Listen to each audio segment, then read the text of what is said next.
PSC hospital ಒಬ್ಬ doctor ಇಲ್ದೇನೆ ಎಷ್ಟು ತೊಂದರೆಗಳಾಯ್ತದೆ ನೋಡಿರಿ.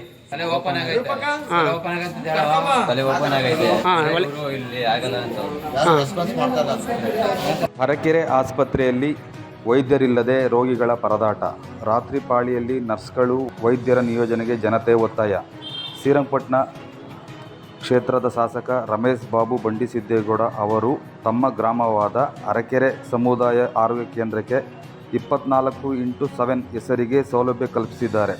ಆದರೆ ಈ ಸೇವೆ ನಾಮಫಲಕಕ್ಕೆ ಮಾತ್ರ ಸೀಮಿತವಾಗಿದೆ.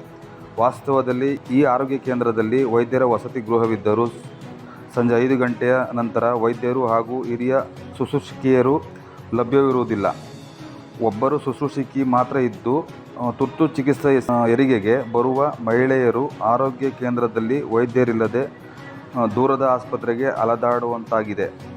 ಈ ಸಮುದಾಯ ಆರೋಗ್ಯ ಕೇಂದ್ರವಿರುವ ಅರಕೆರೆ ಗ್ರಾಮವು ಹೋಬಳಿ ಕೇಂದ್ರವಾಗಿದ್ದು, ಸುತ್ತಮುತ್ತಲ ಗ್ರಾಮಗಳಾದ ಬೆಳ್ಳೆಕೆರೆ, ನೇರ್ಲಿಕೆರೆ, ಸಾಂತಿಕೊಪ್ಪಲ್, ಒಡೆಯಂಡಳ್ಳಿ, ಗೊಬ್ಬರಗಾಲ, ಚಿಂದೇಗೌಡನಕೊಪ್ಪಲು ಗ್ರಾಮಗಳು ಈ ವ್ಯಾಪ್ತಿಗೆ ಬರುತ್ತದೆ.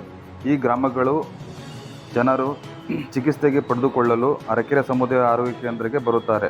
ಆದರೆ ದಿನದ 24 ಗಂಟೆ ಹೆರಿಗೆ ಸೌಲಭ್ಯ ಎಂದು ನಾಮಫಲಕ ಹಾಕಲಾಗಿದ್ದರೂ ಈ ಕೇಂದ್ರ ಸಂಜೆಯಾಗುತ್ತಲೇ ಬಿಕೋ ಎನ್ನುತ್ತದೆ. ತುರ್ತು ಆರೋಗ್ಯ ಸಮಸ್ಯೆ ಕಂಡು ಬಂದರೆ 18 ಕಿಮೀ ದೂರದಲ್ಲಿರುವ ಮಂಡ್ಯ ಜಿಲ್ಲಾ ಆಸ್ಪತ್ರೆಗೆ ಹೋಗಬೇಕಾದ ಪರಿಸ್ಥಿತಿ ಎದುರಾಗಿದೆ. ಈ ಆರೋಗ್ಯ ಕೇಂದ್ರವು ಶಾಸಕರ ನಿವಾಸದ ಕೂಗಳತೆ ದೂರದಲ್ಲಿದ್ದರೂ ಆರೋಗ್ಯ ಕೇಂದ್ರದಲ್ಲಿ ನಿರೀಕ್ಷಿತ ಸೌಲಭ್ಯ ಸಿಗುತ್ತಿಲ್ಲ. ಮೊನ್ನೆ ವೃದ್ಧರೊಬ್ಬರ ತಲೆಗೆ ಪೆಟ್ಟು ಬಿದ್ದಿದ್ದು ತುರ್ತು ಚಿಕಿತ್ಸೆಗೆ ಕರೆತಂದಾಗ ವೈದ್ಯರಿಲ್ಲದೆ ಪರದಾಡಬೇಕಾಯಿತು. ಆದ್ದರಿಂದ ಶಾಸಕರು ಕೂಡಲೇ ಇತ್ತ ಗಮನ ಹರಿಸಬೇಕೆಂದು ಜನತೆ ಮನವಿ ಮಾಡಿದ್ದಾರೆ.